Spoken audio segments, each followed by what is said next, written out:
Bismillahirrahmanirrahim. Assalamualaikum warahmatullahi wabarakatuh, and a very good morning to everybody. Hi there, all our audience. Thank you for joining us again this morning. The theme of our webinar this morning is still on circular economy, but the topic is on the role of education leaders towards sustainability. Now we have a very expert speaker who is going to talk to us on this topic. He's Dr. Muhammad Asri Muhammad No. I will introduce to you him later. As usual, we would like to thank our sustainable unit from MPC for organizing this webinar this morning. This is our 7th series of seminar. Hopefully it will help us to enhance our knowledge and sharpen our understanding on circular economy. A few house rules that I want to tell you. As usual, question and answers. You can drop them in the question box on the right side of your screen. And also, if you wish to speak to the speakers or ask questions directly to the speakers, you can request the hand raise icon, okay? If there are any technical glitches that along the way you experience, please let the administrator know, okay? Now, the topic is circular economy, the role of educational leaders towards sustainability, and the expert who's going to talk about this is Dr. Muhammad Asri Muhammad No, who is from University Pendidikan Sultan Idris in Tanjung Malim. Now, Dr. Asri has sent us quite a lengthy of his series from 28. I told him to shorten, and he shortened it to 11 pages. Thank God this morning he makes my work much easier by putting his biodata into the slides. So what I'm going to do is to read to you his biodata. Dr. Muhammad Asri received his education in Penang before he pursued his studies in PPP in ITM. Then he pursued his studies in UUM, and obtained his PhD in Bristol University in UK. Now, he began his career as a teacher in 1993 by joining UITM as a lecturer in 1997. Then he moved to UPSI, well known as UPSI, in 2006. Then with his area of specialization into education management and leadership. Now he involved in many studies. One of, among others, development of teacher leadership framework for Malaysia, effectiveness of MOE initiative to reduce teachers' workload, and development and implementation of education policies in Malaysia. So he is currently the Dean of Faculty of Management and Economics in UPSI. So I guess the right person to talk about this morning. Married and with 3 children, resides in Puchong Selangor, though he works in Tanjung Malim, right, Doctor? So yes. So I'm going to welcome also, if there are in our audience, your fellow colleagues from UPSI. Hi there, people from UPSI. So we bring you the Dean of Faculty of Management Economics from UPSI today. So, Doctor, without further ado, the audience is yours. All right. Thank you very much, Dr. Fauzia. Assalamualaikum to everybody, and a very good morning. First of all, I would like to thank Malaysia Productivity Corporation, MPC, for giving me this opportunity to share some insights on the topic. And of course, I'm greatly honored to be invited. I hope that everybody will gain something from what I'm going to share with you today. Like I told Dr. Fauzia, when I was first approached to talk about this topic, I actually stepped back and thought about what angle should be focused. So looking at the situation that we are at the moment. So I thought I should talk about educational leaders' role in sustaining the development of Malaysia and the world in general. But I think before we start, I should sort of give a disclaimer about myself, so that I don't confuse people. Well, I'm not an engineer and not an economist, although I'm the Dean of the Faculty of Management and Economics. I'm not an ecologist, and I'm not an environmentalist. So therefore, I'm not an expert in those areas. But I am an educationist. I've been in the education sector for about 27 years now, and my area of specialization, as mentioned by Dr. Fauzia just now, is in educational management and leadership. And I, among other things, I look at policies and practices in Malaysia and also abroad for comparison and for lessons learned. So perhaps I can, I will share some of the practices that have been carried out in other countries when it comes to CE in terms of education, that could perhaps provide some insights on what we should do in order to move forward. Okay, so basically what my presentation today would be looking at how educational leaders can play their role to achieve sustainable development goals through CE.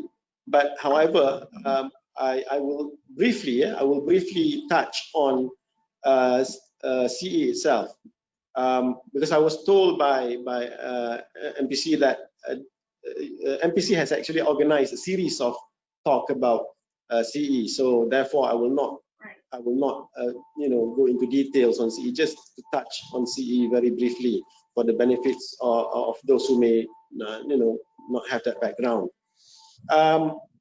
I will begin by discussing where we are right now, and then looking at what critical situation we are in right now.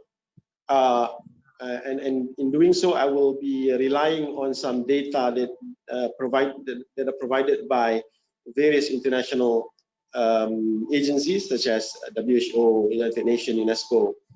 And once we have established that foundation, I will then move on to discuss briefly about CE, and then look at what educational leaders can do to achieve sustainable development through CE. All right, so next slide. Perhaps a bit about the operational definitions, just to give an idea. In the topic, we mentioned three important things: CE, educational leaders, and sustainability. So I would like to clarify what I mean by CE here. Of course, as we know, in a circular economy, growth is decoupled from the consumption of scarce resources. Products and materials are kept within productive use for as long as possible, and when they reach the end of their life cycle, they are usually put back into the system. And this circular and continuous flow of technical and biological materials through value circles, I will show it later when I talk briefly about CE. The next terminology that I'd like to clarify or define is educational leaders. Now in this talk, I'm talking about leaders at both the federal level and the local level. Yeah, I'm talking about macro and micro levels educational leaders.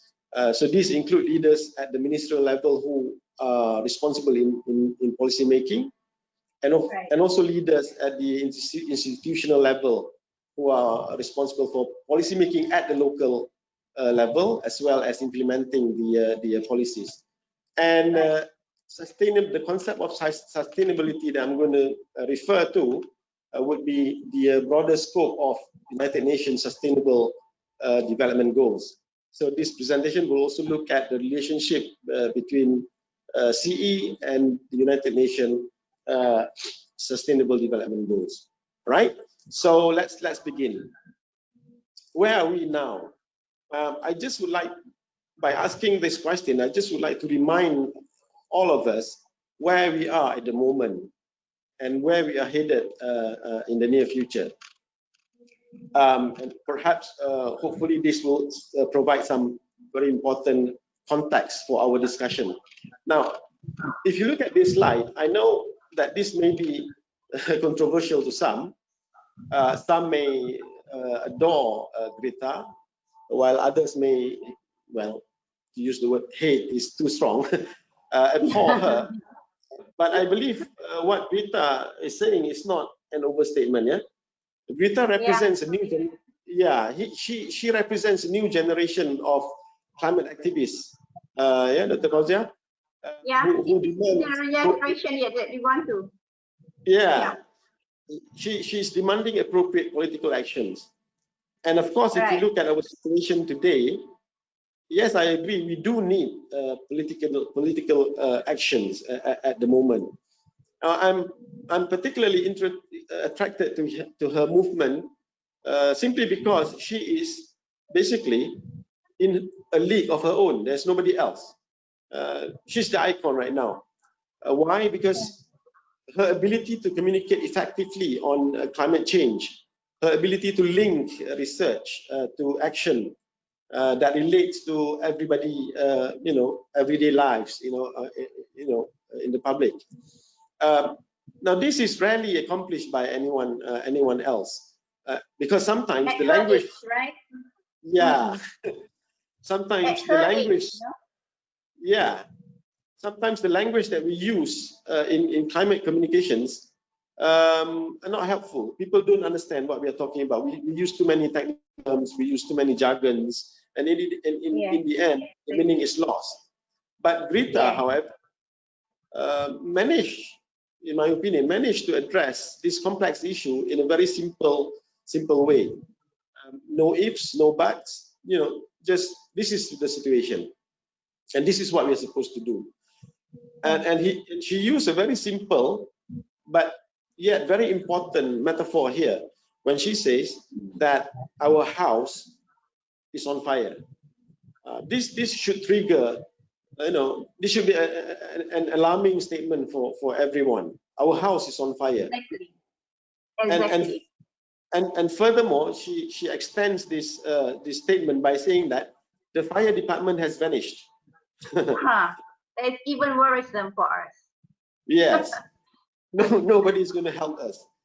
So this should send a very clear message to everyone who wants to listen and who wants to take action. And I'm really hoping that these people who want to listen and take action should include all of us, especially all of us who are here today listening to this talk. Yeah. So let's look at what Greta. Yeah, let's look at what Greta is talking about. Let's go to the next slide. Now, to understand the critical situation that we are in now, and why Greta says that our house is on fire, and to look at where we are headed in the near future, let's look at some data provided by the United Nations.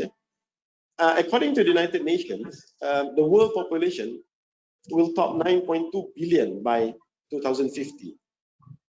And at the moment, right now, half of the world's population, about 3.6 billion people, is considered middle class. And this group will expand to about 5.3 billion by 2030. And as we know, our living standards are rising. And with the rising living standards, so will consumption and demand for more resource-intensive resources like meat, housing, food, housing, vehicles, water, and so forth. Sanitation, Exactly. And by 2030, global demand is expected to increase 35% for food, 40% for water, and 50% for energy.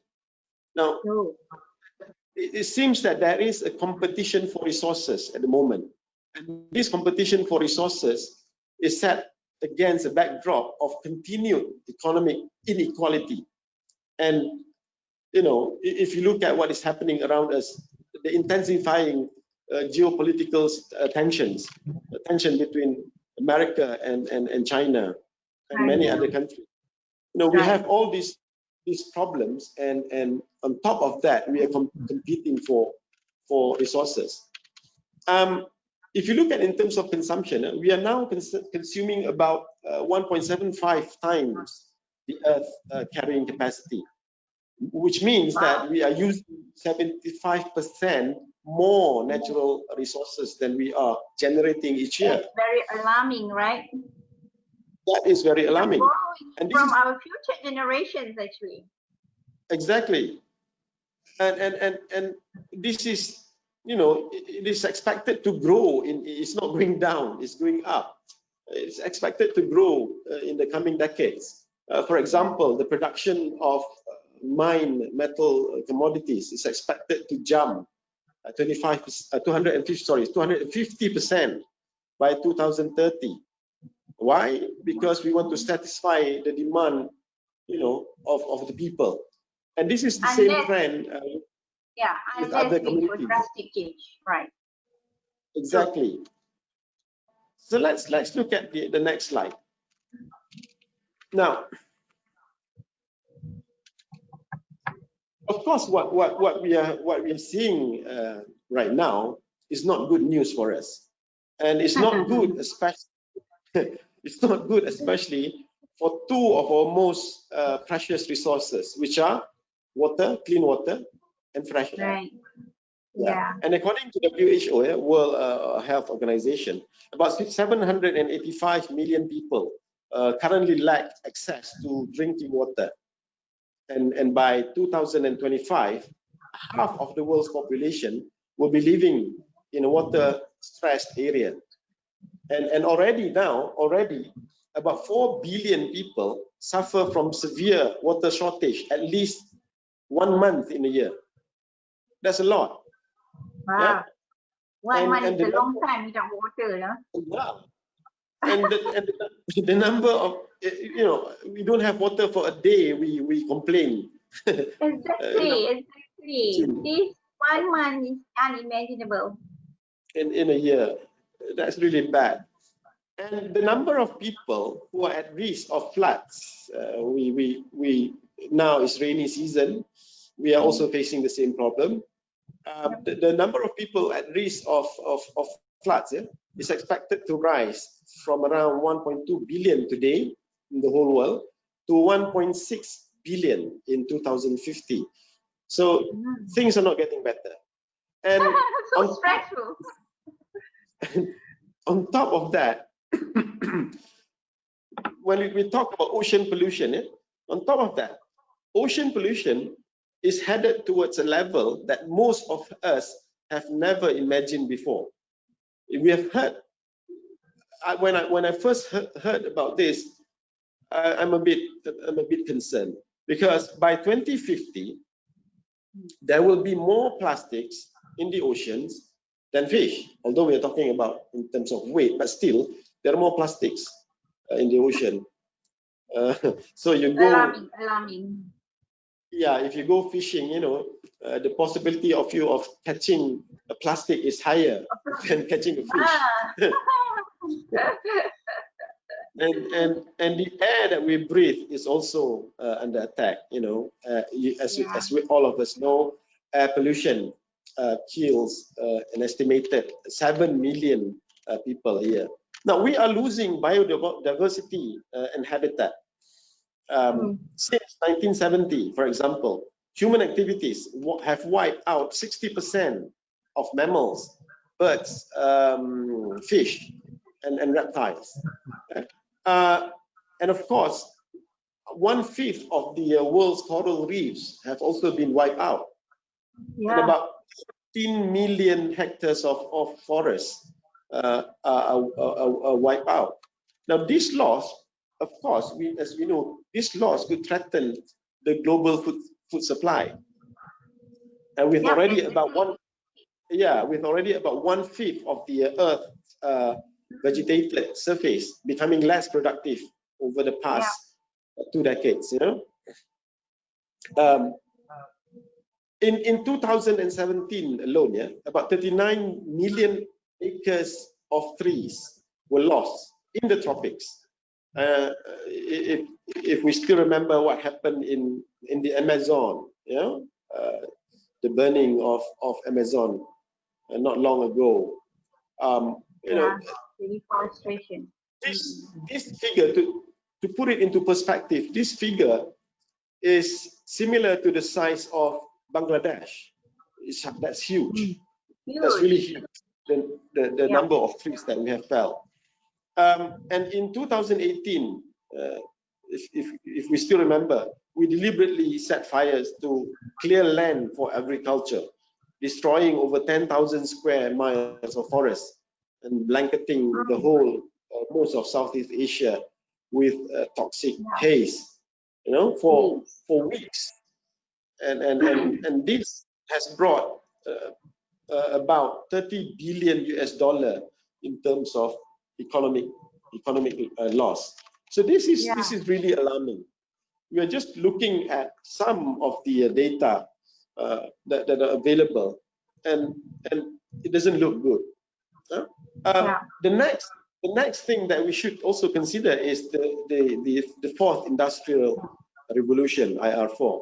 People, for us in the university especially, we keep on talking about IR4. Yes, IR4 is very important, but this is another core macro trend which has a ripple effect across all other trends. And as we know, the fourth industrial revolution is actually characterized by various technologies advancement, such as machine learning, artificial intelligence. They are good, they're good, and they actually no doubt about it.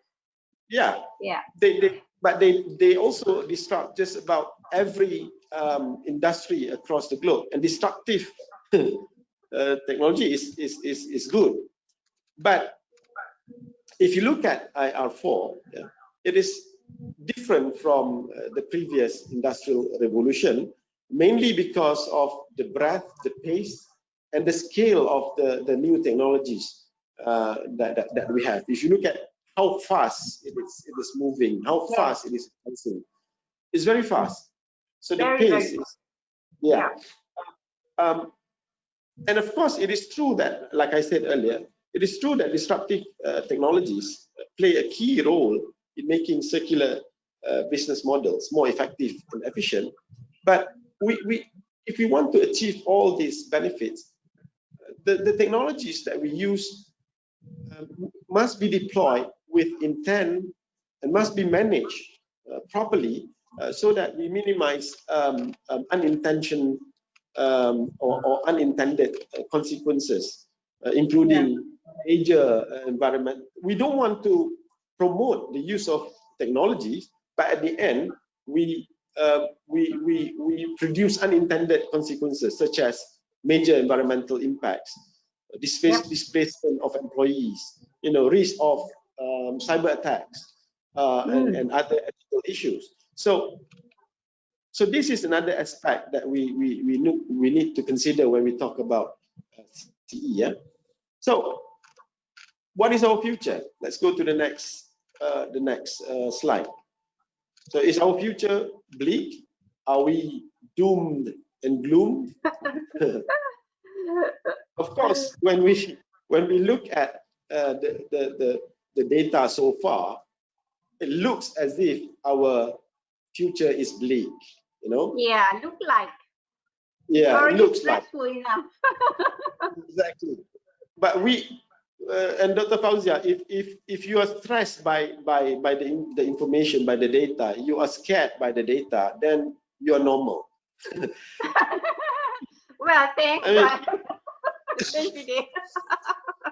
If we are not scared, having presented with the data, and we are not scared, this is not scary to us, then something is wrong with us. Yeah. You know, something is Have to be very definitely serious wrong with about it. us. Yeah. True. We need to wake up. Yeah. But That's it. the good thing is, although we may think that the future is bleak, we noticed around the world that there are people who are waking up to the fact that we are heading toward irreparable damage. And fortunately, there is also a new growing recognition in the climate action. We have seen just now what Greta said. We've seen in many countries, groups of people are talking about climate change. So these people recognize that climate change is critical to long-term socio-economic success, and I'm quite happy to see that many governments are heeding the call to action. For example, so far, I think my data might be outdated a bit. I think now it's about like 195, but I will stick to the number 185. So far, 185 parties have ratified the Paris Agreement. What is this Paris Agreement? We pledged that we want to keep global warming, this century to below 2 degrees Celsius. And we want to pursue efforts to limit the temperature increase further to 1.5 degrees Celsius. Now, on top of this, we also see that many businesses are also joining in the battle. A lot of large corporates, large and influential corporates, are committing themselves to 100% renewable power. This is good. This is good news for us. And the investor community, for example, is also joining the bandwagon. And public activism has also been on the rise, especially among the young, just like Greta. For example, in a study carried out recently, almost half of 18 to 24-year-olds people identified environmental issues as one of their 3 most pressing concerns, compared to 27% only from the general population. And in fact, if you look at some of the activities that are carried out worldwide involving children, involving school children, in 2019, for example, hundreds of thousands of students in more than 1,600 cities joined a classroom strike to bring attention to climate change issues. In Malaysia, we did not have a classroom strike, but we have groups of students in Penang, in various cities, that joined this movement after class. They did not strike. They did not join the classroom strike, but they do the demonstration after class. So this shows that we have the awareness about the critical situation that we are in and where we are headed. So the answer to this question is no, the future is not so bleak. We still have a future. What a relief. But is awareness regarding this issue enough? Is awareness about climate change enough? So we need to look at what is beyond climate change if we want to address the issue of CE. But can we take 2 questions on your previous slides on the technology? There is a question from Puan Nur Hafiza and Nur Fazila asking about, now, technologies must be deployed with intent. Is there any governance framework in place already? And Puan Nur Fazila says, what is the best business model to incorporate technology, IR40, in order to accelerate the adoption of CE in Malaysia? That is on technology part. Yeah. Actually, I'm going to talk about this in the later part of the presentation, where we talk about the role of educational leaders, because then we shall proceed as we go along. Yeah, we will address the question then. Yeah, right. I will address this in the later part. But Right. thank you for the question. It's very relevant. Yeah. Now, we can see that the concern over climate change has intensified, and the focus now has spread broader. You know, it is now talking about sustainability and also about resource usage. Now, we all agree that it is important to focus on reducing carbon emissions through various ways, such as energy efficiency. People talk about zero carbon production. People talk about renewable energy. But focusing on this production and consumption of energy only solve just half of the global greenhouse gas. So therefore, it is also equally important to address how we manufacture and how we use products, which made up the remaining half of the greenhouse gas. And this calls for a transformation across the entire economic system. And we need to do this if we really want to achieve the United Nations Sustainable Development Goals by 2030. And if we want to stay within the boundaries underlined by Paris Agreement. It is, like I said earlier, it is very promising to see various stakeholder groups increasing focus on the health and the well-being of our planet, and it's and us, the inhabitants. But we can see that there are particular concern about volume and rate of extraction of natural resources, and the irresponsible use or the overconsumption and the disposal of products and materials. People are talking about this now, so it's a good sign. And in fact, if we look at the governments around the world have been setting aggressive targets. We take European Union as a benchmark. The European Union has announced a commitment to ban some common single-use plastic items, such as we are also adopting the same practice in Malaysia today, such as cutlery and straws, and hopefully by 2029 we are able to European Union. I'm talking about European Union, able to increase the phasing out of disposal package.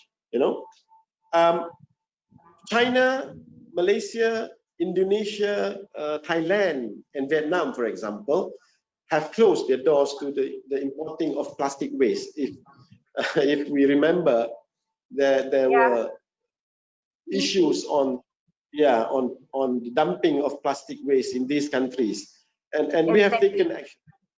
We have taken steps. I know that we have not been 100% successful in this yet, but we are taking steps, and we should applaud the government's efforts in doing this. And most companies are well aware of the changes in government policies and in consumer behavior.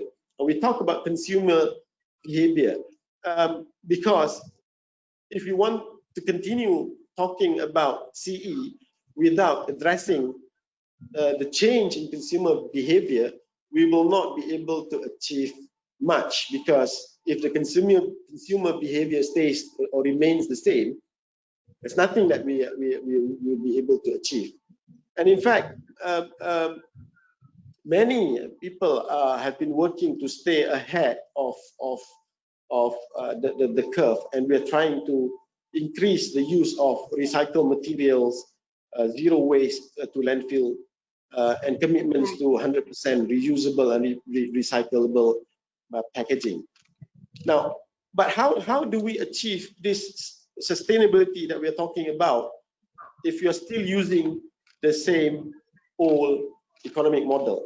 So here I'm just going.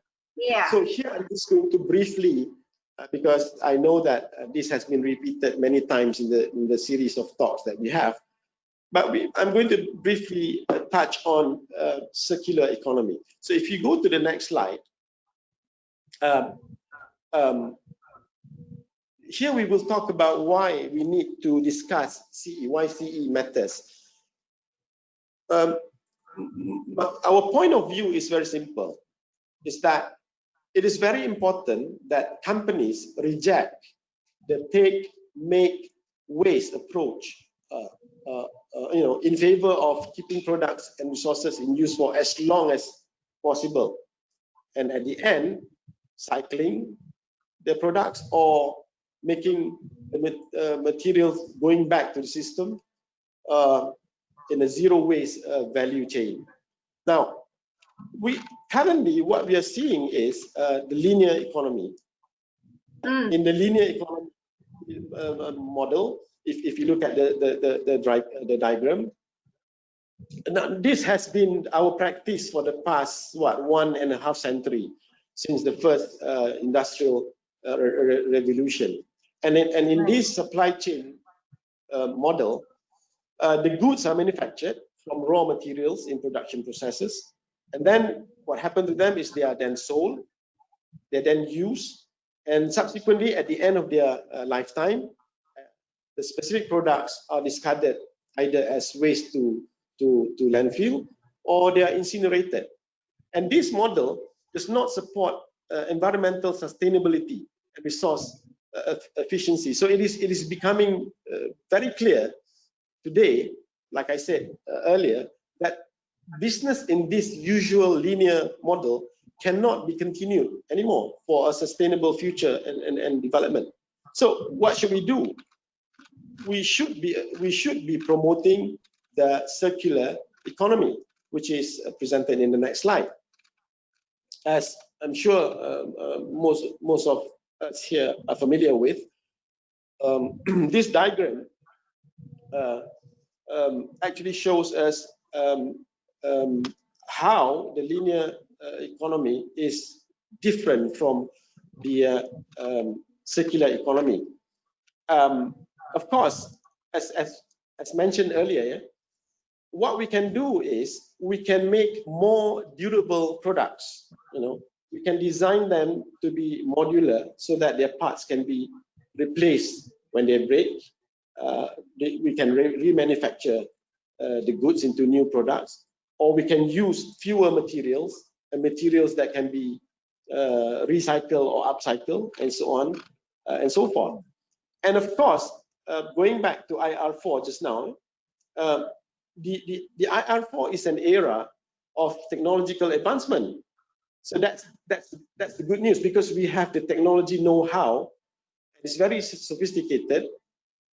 It can help us to make all those ideas possible, to improve the products that we make so that they're durable, to design them so that they're modular. We have the technology today. But the bad news is, yes, we have technology advancement. The bad news is technology alone isn't enough, because the biggest problem is with us, the people. That's the biggest problem. The problem will continue because of us, the people. So we need to figure out a way to enable technology to make it into the mainstream economy. Going back to this diagram, we have two sides in the diagram. We have on the right-hand side in blue, we are talking about the non-renewable goods that we consume, such as most of our consumer products, and we need to try to, for example, share them, design them so that they have longer lives, design them so that they can be repaired, design them so that they can be reused, redistributed, remanufactured, and refurbished. So that's what's presented on the right-hand side. On the left-hand side, we are showing the renewable resources, biodegradable waste, such as food waste.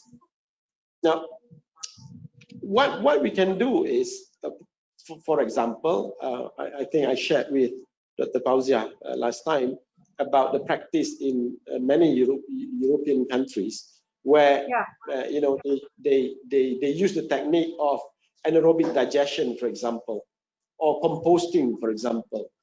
And again, I'm quite glad to see that this is also being practiced. Well, in a smaller scale in Malaysia, but it is being practiced nowadays as compared to many years before, right? So let's move on to the next slide. So why do we need circular economy? You know, briefly. Can we take a question, very important questions? Now, the audience, they are quite confused now. There are questions coming up from quite a number of audience asking you, what is the difference between circular economy and green economy? Now, we know green economy has been introduced in the shared vision prosperity as the set prosperity vision. But why are there differences, or are they complementing each other? So please, okay. Yeah, that's a good question. Now, I would put it this way: the circular economy is a holistic view of how we can look at sustainable development. You know, we cover every aspect. That's why we talk about incorporating technology, incorporating everything into the circular economy. I'm not saying that they're different. You know, they're actually similar, but the name green economy suggests that we're talking about the concept of maintaining the environment, you know, keeping the environment healthy. But as I mentioned earlier, we are not only talking about green technology, and because those are subsets of the whole circular economy. So circular economy is basically a holistic look at how, you know, we should address all these issues. So they may be overlapping issues, you know, in a lot of the angles or the aspects. But I hope that would somehow provide the answer to the question between. I think the same principle, like preservation and conservation of environment, sustainability, are integrated into these two economies. So I guess it works hand in hand towards sustainability of the whole world. Exactly. A more holistic look into it. Yes. Yeah. Right. So let's look at why we need to talk about circular economy and why we should practice circular economy. Now, of course, there are many benefits that can be delivered by circular economy, and the benefits of circular economy are interrelated. For example, I've listed a few here. If you look at this, they are all interrelated. The reduction in resource consumption can be achieved by recycling and reusing water, including wastewater, raw material in the manufacturing process. And then it can lead to total reduction in waste generation, you know, as a whole. And both reduction in resource consumption and reduction in waste generation not only will save expenditure of acquiring raw material and land filling, it can also generate extra income by selling waste to potential buyers or producing co-products from waste. So looking at these benefits, they are all interrelated. And of course, by adopting circular economy, the environment is also going to be protected from polluted of waste, especially scheduled waste. Like, you know, in the case of Malaysia, we call it scheduled waste. So briefly, those are the benefits of CE and why CE matters. So let's look at the next slide, which talks about the relationship between CE and the sustainable development goals. So now, there is another question. Can we take with regard to the why CE? Currently, in Malaysia, a lot of CEs are practices in waste sector, right? We recycle waste, we 3R and all those things. Now, is there any other sector that we can focus our CE apart from the waste sector? So this question comes from Puan Nur Fazila. she also keen to know, is there other sectors that we should focus? We already focus a lot on our waste, right? It's true enough. Yeah, that is where CEs are born, I think I should say. But she was asking, is there any other sectors that we can focus from your perspective? Thank you, Doctor. From my perspective, of course, if you look at Malaysia, we are mainly talking about waste management. Most of the time, we are talking about waste management. True. But if we look at the concept of CE, it's broader than that. Let me give you one example. This may sound, well, a bit funny, but this is what the concept of CE is all about. The need to have a washing machine and the need to have your clothes being laundered. You know, the need to send your clothes for laundry and the need to have a washing machine at home, right? Okay. We know that we need to clean our clothes, but do we really need to have a washing machine? I would love to have one. How often do we use our washing machine? Every day, maybe? For a huge family, maybe every day. For some people, maybe once a week. Exactly. So I'm just showing this. This is the concept of CE. Another example, again, on the need to have or to own a car or a vehicle. Okay, the need to own a car or the need to have a car, and the need to use transportation. Well, you need to have a car so that you can move from one place to another place, right? But your main need is for transportation, right? Yeah. Right. But is the need to own a car similar to the need for transportation? How often do we use our car? I commute from Puchong to Tanjung Malim every day. So I drive 6:30, 7 in the morning, and I come to office and I park my car. You know, so I work. I finish my work maybe around 6, 7, 8, or maybe at night. I drove back. So I used the car twice. In that sense, do I need a car? I don't know. If our public transportation are good, I think you will also opt for public transportation instead of driving to work, right? Yeah. So what I'm trying to say is, circular economy. The concept of circular economy is huge. You know, it's an umbrella of many other things. But of course, yes, most of the time we are talking about waste management. In Malaysia, for example, waste management, not only in Malaysia, in many other countries. Perhaps why? Perhaps later when we look at legislation, perhaps because this is the area where we have laws, perhaps, and that's why we are focusing a lot on that. But we haven't looked into other aspects as much as what other more advanced nations are looking at or are doing at the moment. Okay, right.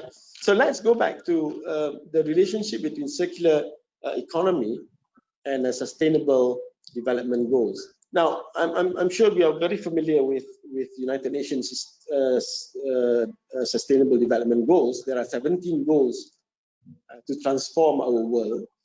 And looking at this, there are about 232 SDG indicators actually. Yeah? And if we look at CE, we can see that circular economy and sustainable development goal have a very close relationship in many aspects. And development goals, the circular economy, when we talk about circular economy will definitely help in implementation of Sustainable Development Goal 2030. Now, CE practices and related business models can help achieve some of the SDGs targets. Yeah? For example, CE practices directly contribute to achieve 21 targets of SDGs, and indirectly it can contribute to an additional 28 targets. But if you look at the specific targets, out of these 17 targets, SDG 6, for example, SDG 6 is clean water and sanitation. This, this is one aspect that have a very strong relationship with CE. Another target that has a very strong relationship with CE practice is SDG 7, affordable and clean energy, right? And then we have SDG 8, which is decent work and economic growth. And then we have SDG 12, responsible consumption and production.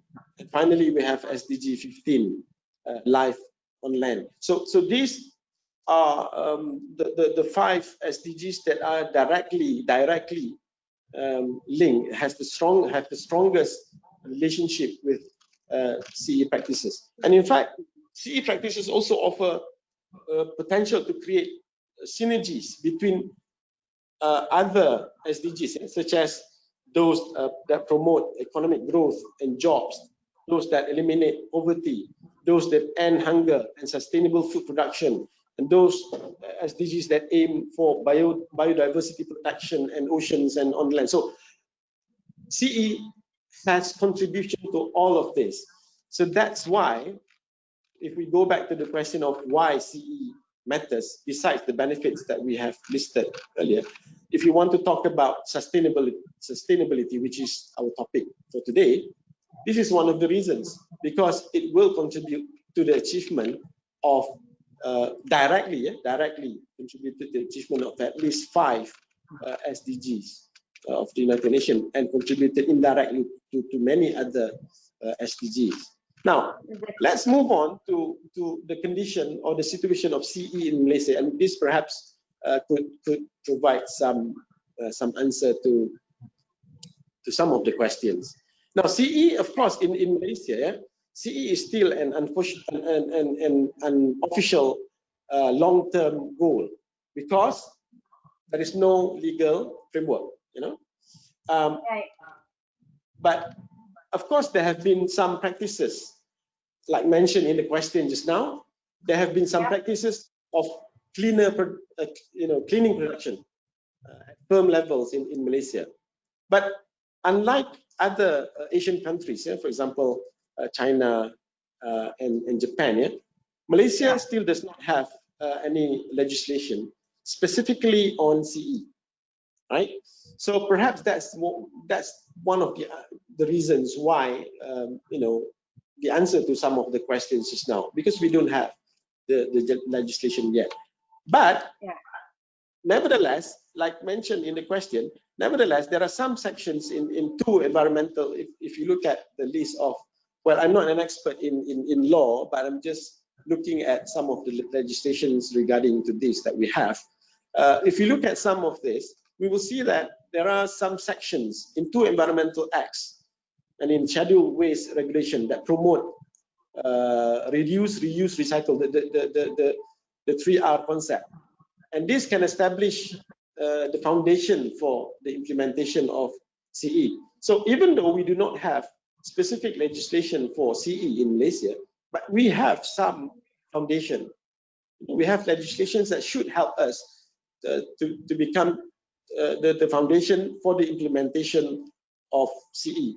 Now, I do not intend to talk much about this, because I've been told that this has been presented many times in the talk series. But I just want to share the list of legislations available in Malaysia, related to environmental protection, resource circulation, and environmental protection.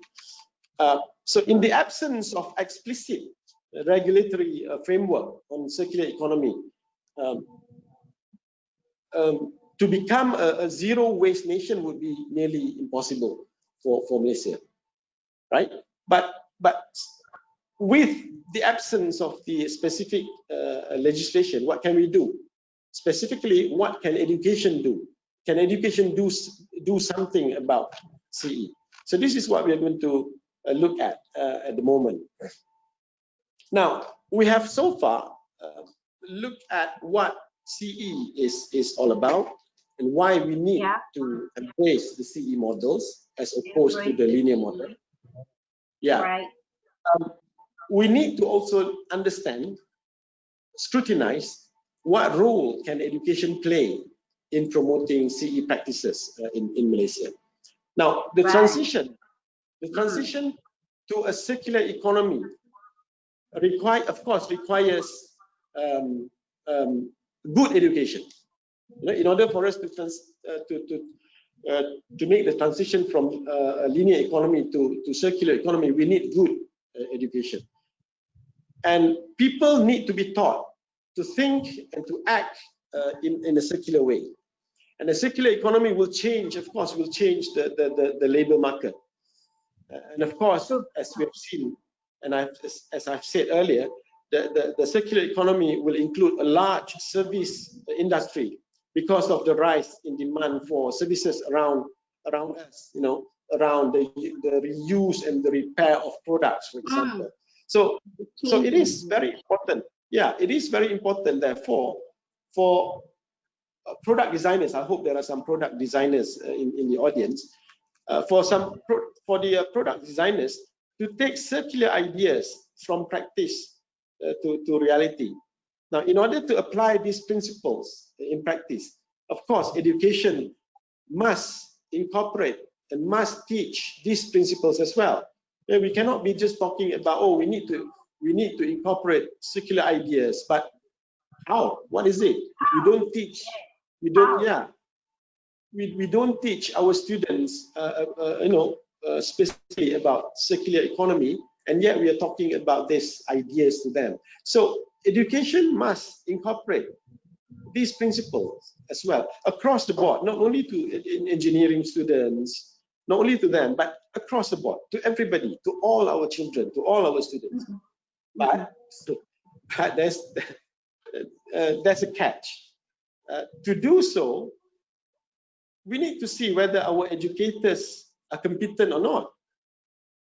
Right? If you want to teach our children, our students about the principles of CE, we need to see whether our educators are competent. So educators need to be competent to do so. So this is what it's all about, talking about competences. Let's talk about the core competences in education for sustainable development. So we are calling this education for sustainable development. Yeah, we're linking this type of education to the incorporation of CE. So we're calling this education for sustainable development, or ESD in short. Now, if you look at this diagram.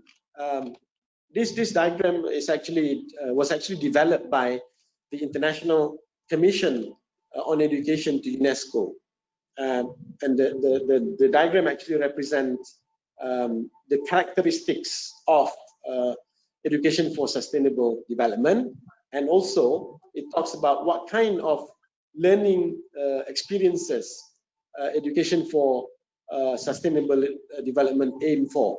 Now let's first look at the characteristics of education for sustainable development. Now, education for sustainable development is supposed to be a holistic approach, which actually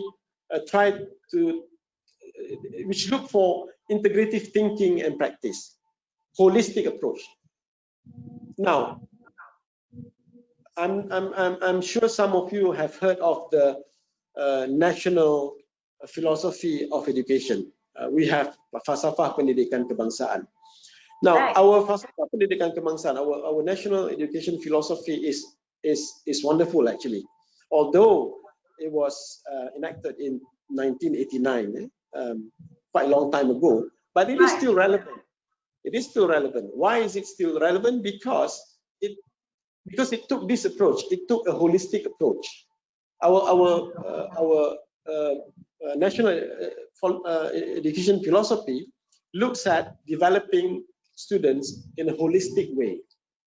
If we really truly look at this philosophy and really follow this philosophy, it should cover ESD and other aspects of sustainable development, because we have got it there in the philosophy. But the question now is how much are we practicing it? How do we put it into practice when we are teaching?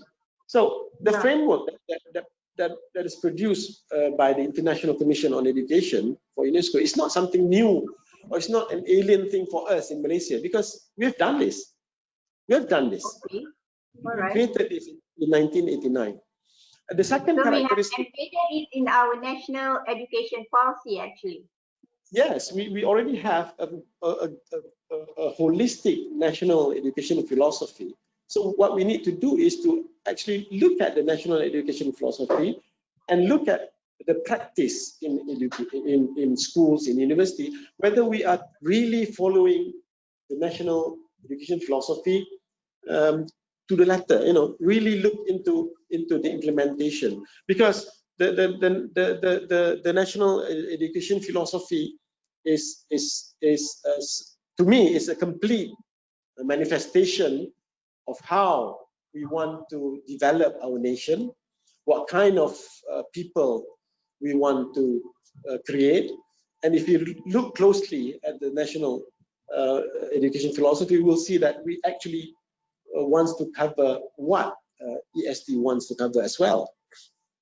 Now, the second characteristic of education for sustainable development is envisioning change. Envisioning change. Now, in this aspect, what ESD is trying to do is ESD wants to explore alternative futures.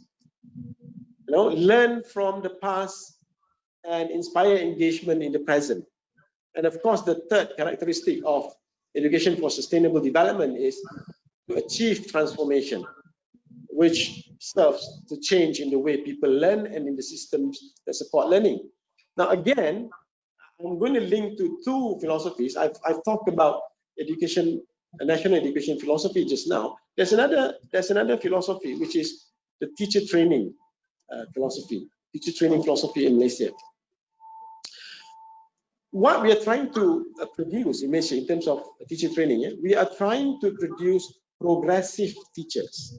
Progressive teachers are teachers who are able to predict, to anticipate what will come in the future, what will happen in the future, and look at what's the best way to prepare themselves, teachers, and to prepare the students to meet those needs in the future. So again, the framework that is suggested by the International Commission on Education is actually has been covered by these two main philosophies that we have in Malaysia. Education philosophy, teacher education philosophy. We have got this covered actually. But again, like I said, we need to look at the practice. There's one thing about policy, there's another thing about practice. Implementation. So we need, the implementation. So we really need to look at how are we practicing teacher training. How do we do teacher? Are we preparing our teachers for this so that they can help our students to prepare themselves for the future, and so on and so forth. And what kind of learning experiences do we want to give our students in education for sustainable development? There are four aspects of learning experiences that we want to give them. Number one, learning to know. Now, learning to know is referring to understanding the challenges that society face, both locally and globally, and the potential of the role of educations and both educators and learners to address those issues. So that's the first thing, or the first learning experience that we aim to give through education for sustainable development. The second learning experience is learning to do. Not to know is not enough. You need to be able to do. So we want to teach them, what to do. So this refers to developing practical skills and action competence. in relation to education for sustainable development. So if you talk about CE just now, we not only want them to know what CE is about, we also want them to know how, to implement or how to practice CE in education. And the third learning experience that we want to give our students, and of course our educators as well, learning to live together. Now, learning to live together contributes to the development of partnerships and appreciation of interdependence, pluralism, mutual understanding, peace, and so on and so forth. Why is this important? Because later on, when we look at some examples of lessons in CE, we will see that we want to inculcate the notion that we, as an individual, need to understand that whatever we do is interdependent, meaning what we do may have some effect on other people or other place, or other situation. So we need to understand this. We need to give them this kind of experience to understand that we need to learn to live together. And together here, we're not talking about just human beings. We're talking about everything. And of course, the last learning experience that we hope to provide is to address, learning to be. Learning to be is talking about the development of one's personal attributes and ability to act with greater autonomy, greater judgment, and greater personal responsibility. So basically, the fourth learning experience is a culmination of the first three. So if you've got the first three, learning to do, learning to know, learning to do, and learning to live together, then you will be able to know that I have to be like this. I'm supposed to be a responsible person in order to achieve sustainable development. So basically, that's what this diagram is all. I've given the soft copy of this. I know it's very small. Nobody can read, but you've got a soft copy. I hope MPC will share this with the participants so that maybe they want to enlarge it. Sure. It's a very useful diagram for us to look into.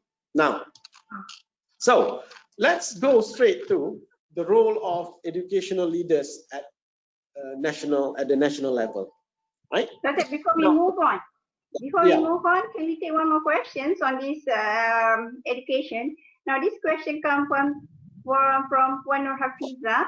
She mentioned that in Malaysian context, education is exam oriented. Now, how is this learning approach model integrated into the current education system? Oh yeah, we want our children to get straight A's, all kinds of A's in exams. Now, how do we match up these requirements? Thank you, Doctor. This is $1 million question.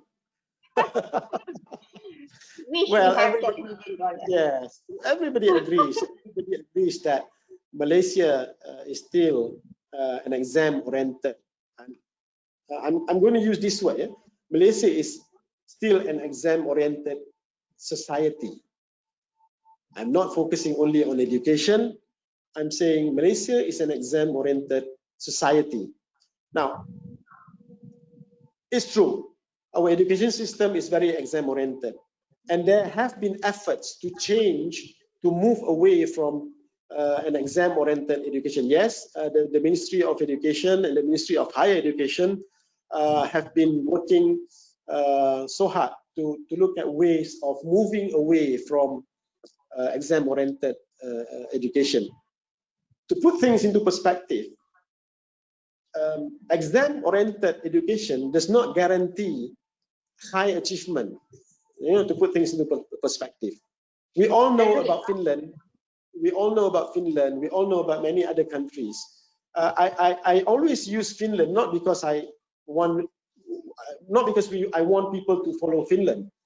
I don't talk much about Singapore. I don't talk much about Hong Kong because they're quite similar to us. They are also exam oriented. You know, Oh, yeah. students memorize, students, you know, they're basically doing things that we are doing. Yeah. I'm not talking about South Korea because, you know, they send their children for tuition, just like we are doing. I talk about Finland because they are doing something different, but they're getting good results.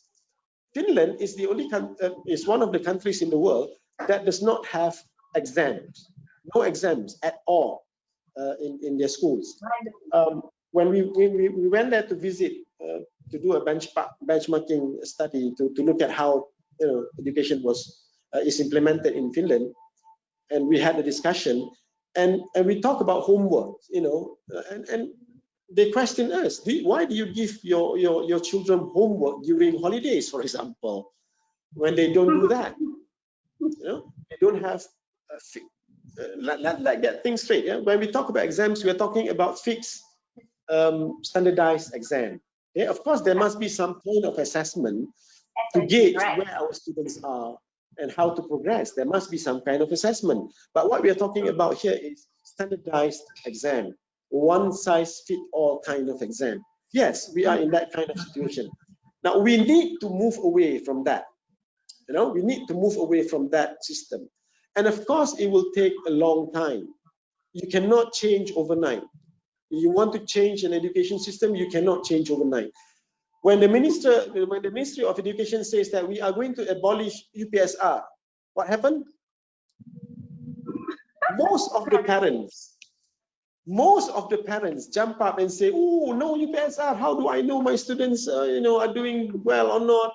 How am I going to send my students to MRSM?" Parents are making the noise. That's why I said, well, I'm not talking about exam-oriented education. I'm talking about exam-oriented society.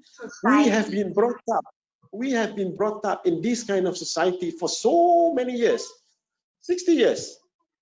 And how do we expect to change overnight?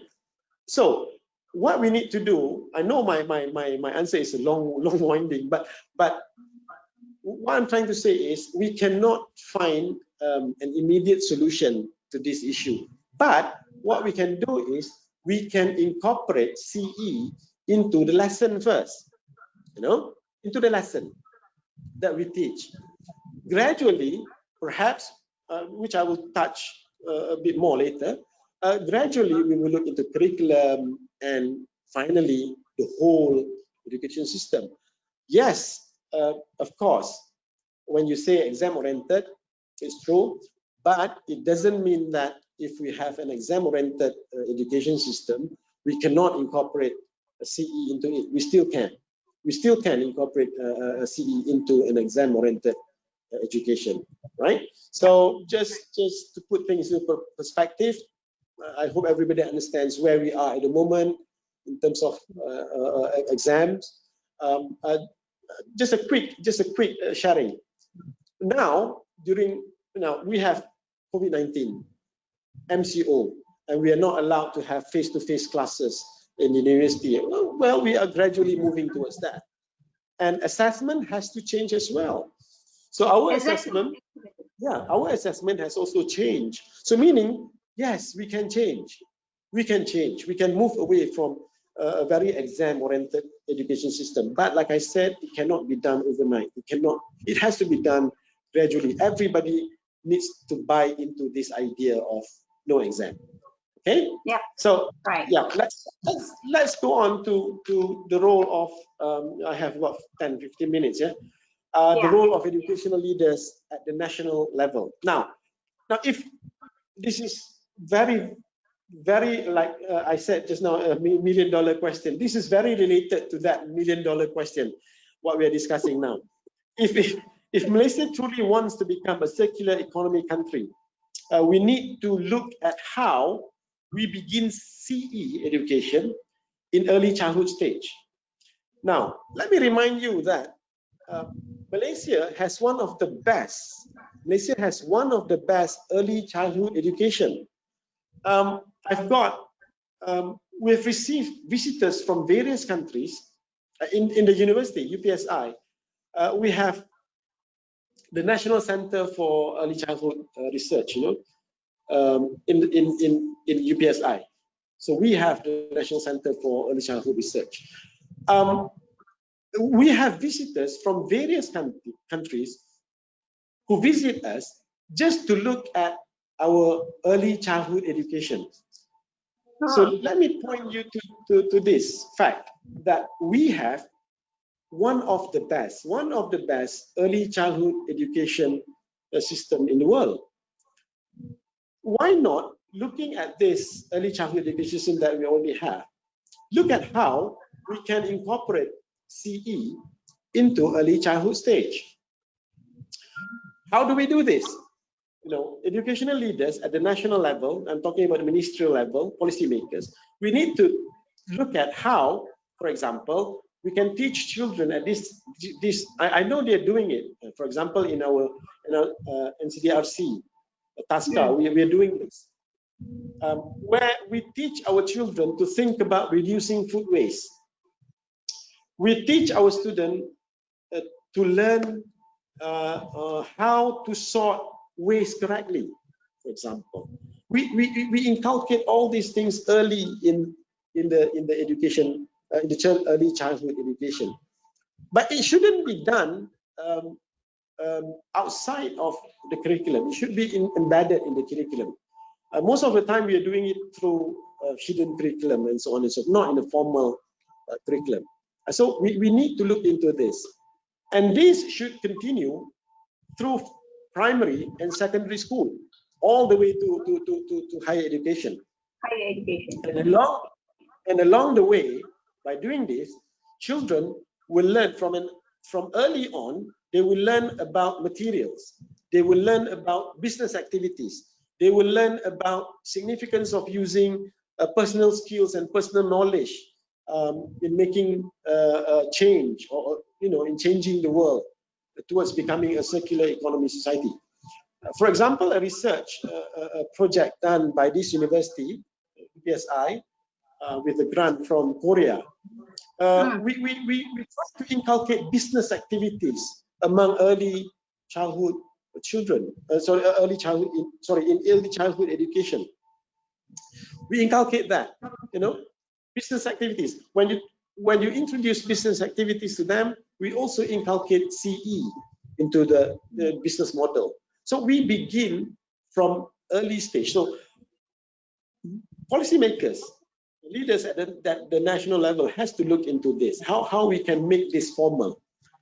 And because education has a very important role, everybody agrees that education is very important to help stop climate change, to make sure that we set humanity on the right course for sustainable development. We agree on that. But what are we doing about it? What are we doing about it in terms of policy? Our education policies align with national commitments towards contributing to the 2030 SDG, for example. Are we aligning our education policies with that? Are we aligning our education policies with Paris Agreement? So we at the policy making level, we need to look into this issue. And quality education, of course, will be SDG 4 is talking about quality education. Yeah. Quality education, of course, will be able to to provide all this foundation, these fundamental elements to help make the change. So if Malaysia wants to achieve all this, we must first consider how to develop plans and actions that will harness education as a powerful means of implementation, and of course, if we need to reform our education policy, our education system towards the advancement of sustainable development, why not? We should reform.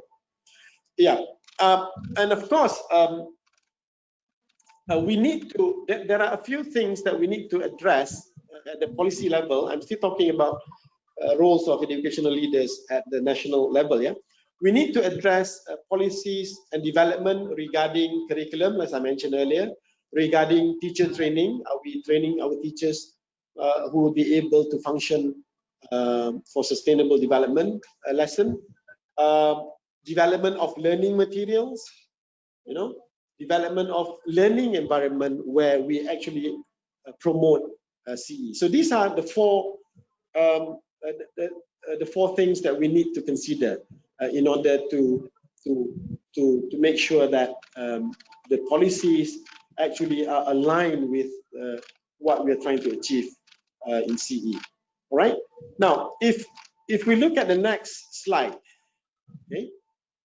If you look at the next slide, I'm moving from the federal level or the national level. I'm moving to the local level. This is talking about us at the university, talking about people who are in school, talking about those practitioners.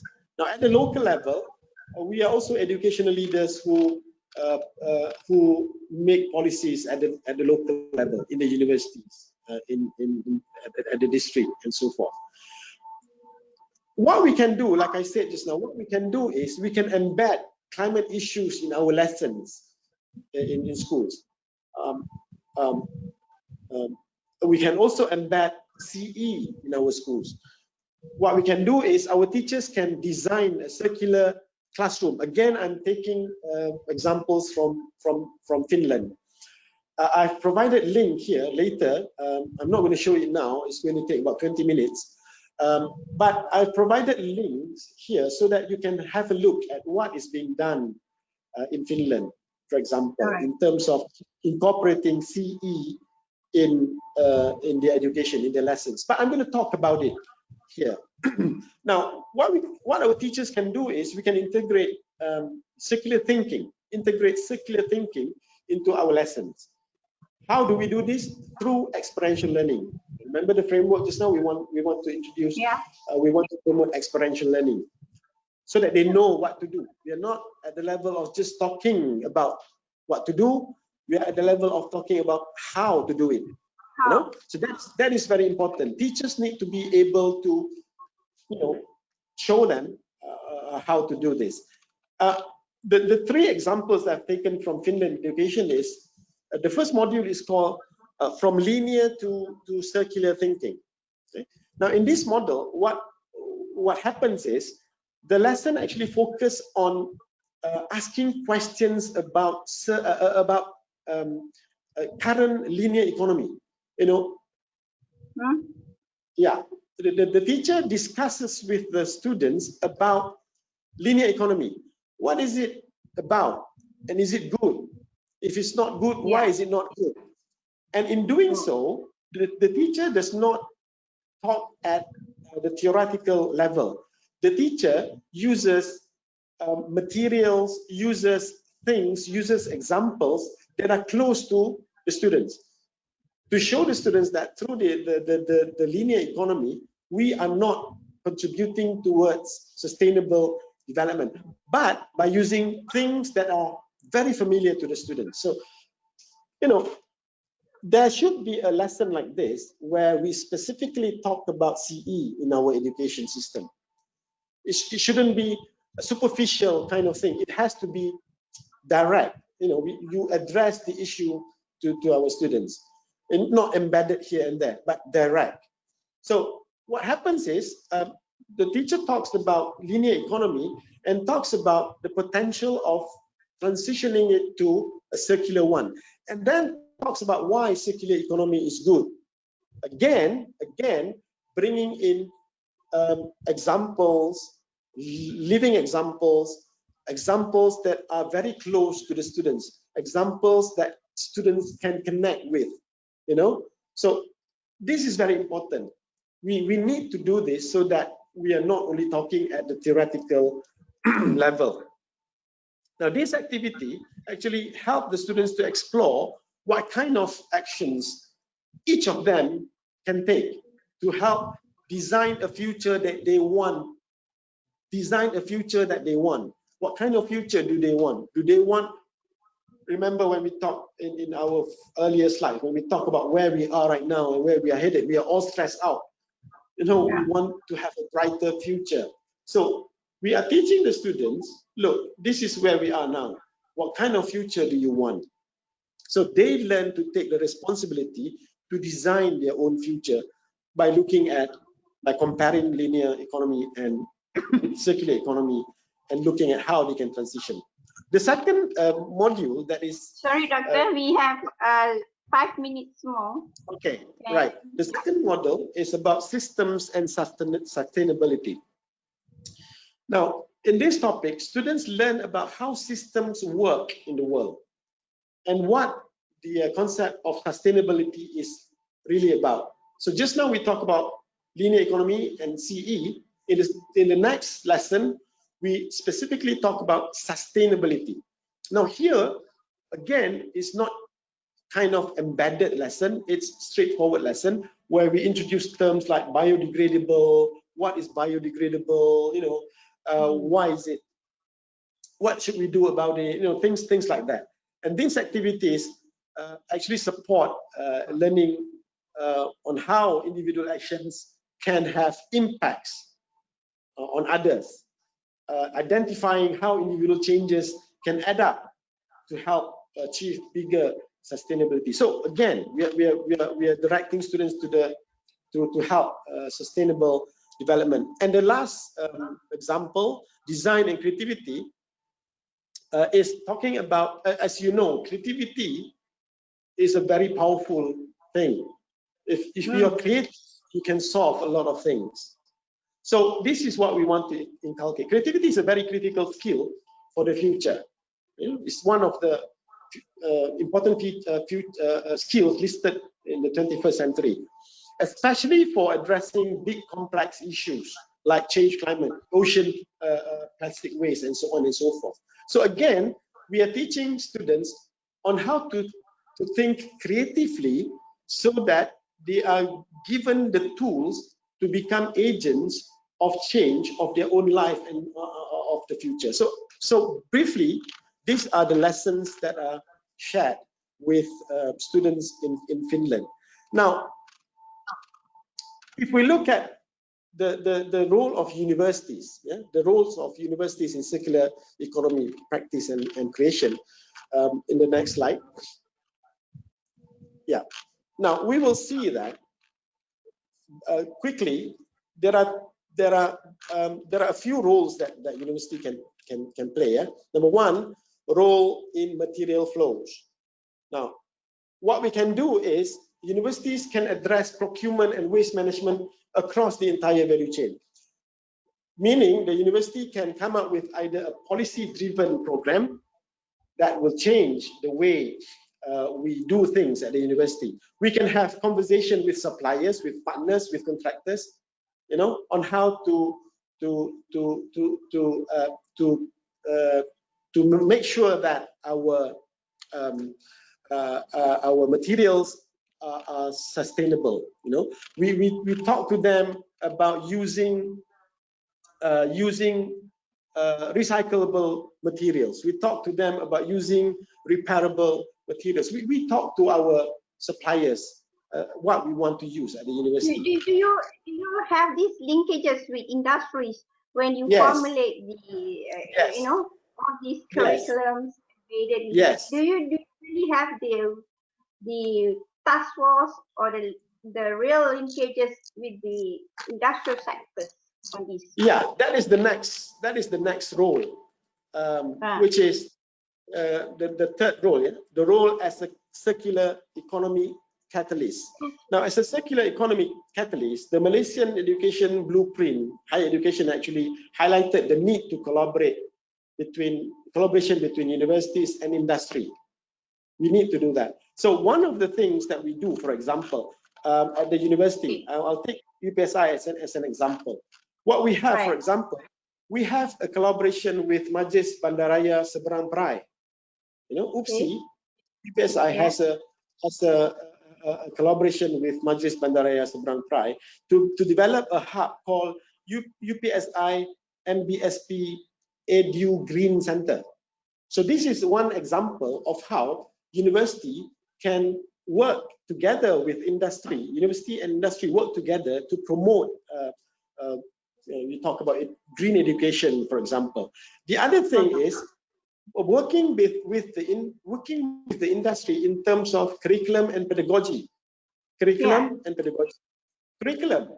We work with the industry to make sure that when we want to teach engineering, for example, an engineering subject, science subject, we also incorporate sustainability concept into this lesson, so that our students as an engineer, when they come up, they have been given, no, they do not get theoretical knowledge from lecturers, you know, they got it from the industry, from the practice. So this is what universities, many universities are doing actually at the moment. UTM is doing it. UPSI is moving towards it. Although we do not have a pure engineering program, we have technical vocational programs. We have computer design program. So we work with industry to make sure that these are all incorporated in our curriculum when we develop program. You know, and so that's curriculum. And secondly, in terms of pedagogy, the way we teach. So the way we teach, we should also look at materials that we use, whether we are following CE or not. So these are things that are taking place in terms of collaboration or linkage between university and industry. There is one program by the Ministry of Higher Education called the CEO at Faculty program. Now, the CEO at Faculty program, I'm sure you know about it. What we have, that we are one of the participants of the CEO at Faculty program. The way I see it, we should expand the CEO at Faculty program towards the purpose of incorporating CE. You know, at the moment, what we're doing with the CEO faculty program is we are mainly having guest talks, you know, guest lecture. We are linking in other aspects. Some are linking in the form of practices, but this is the best place. This is the best way where we can look at how we can link it in terms of CE. You know. With the CEO, because you have got the CEOs of various agencies, various multinational corporations, in fact, with us. We have Microsoft with us. You know? I know some universities have AirAsia with them. So we can discuss with CEOs and get the perspective from the perspective of industry, and look at how we can link together, collaborate together, in order to promote CE to the society at large. So I think in summary, to conclude, what I can say is, if we want to move towards totally CE society, Malaysia needs to do a few things. From the perspective of education, of course, number one, we need the right policy. Beyond education, we saw that we don't have the specific legislation that addresses CE. So we need that first. But for education, we also need specific policy that addresses CE in our education. And the next thing is, we need to look at how we reform our education system, how we strengthen our curricula, how we innovate our pedagogies, how we change our teacher training program, how we transform our learning environment, and how, the last part that we talked about just now, how we build diverse partnerships with industry in order for us to move forward, so that we can become, or we can achieve, a truly CE society. So I hope that the government will take a stronger stand in ensuring that CE is incorporated in our education system. And with that note, I would like to say thank you to everybody for listening. I would like to apologize for any shortcomings during the presentation. Hope to see you all again. Thank you very much. Thank you, Doctor. Thank you very much. Let me just check whether we have more questions for you or not. Okay, there is one question from Panur Hafiza. Going back to the climate change, which governments have set aggressive targets in terms of climate change? Okay, Which there is internationally? yeah, there is a list of countries that have done this. Actively doing it, mostly are from the European Union, countries in the European Union. For example, Netherlands, Yeah. Holland. Yeah. Netherlands is very active in this. Finland is very active in this. In the Asian region, we have China. China has got legislation even for CE, and also Japan. So these are some of the countries that are actively, whose governments are actively doing something about CE. I hope that answers the question. All right. Thank you very much, Doctor. Thank you very much for your sharing your experience. I think it's very enlightening that we have a very speaker who's expert in the field. We hope to see in future we can have more collaborations with the university, within the industry, so that can be moved forward in the CE to actually better or improve our productivities. That is what MPC is all about, Doctor, in improving the productivity of the country. So thank you very much. Thank you very much.